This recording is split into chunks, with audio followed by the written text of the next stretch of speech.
Əgər ana bu dönəmdə deyilsə, yəni illər keçib, hamiləlik olmayıb, bu yaxınlarda abortu olmayıb və birdən-birə bir günün içində mastit formalaşırsa, bu çox vaxt bakterial olmur. Yəni bakteriya mənşəli olmur, granulomatoz mastit olur. Granulomatoz mastit nədir? Bədən elə bil ki, özündən aid olanı yad kimi qəbul edir. Bütün autoimmün xəstəliklər kimi, Hashimoto'su kimi, revmatoid artrit kimi, bu da məbə toxumasından bədənin immün sistemi davam edir, mübarizə aparır, onu yox eləməyə çalışır. Başlayır kökündə bakteriya olmayan, infeksiya olmayan mastit formalaşmağa, məmədə iltihab.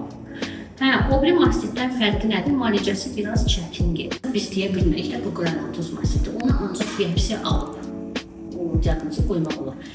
Mütləq etikə götürülüb, histoloji dəyərləndirilir.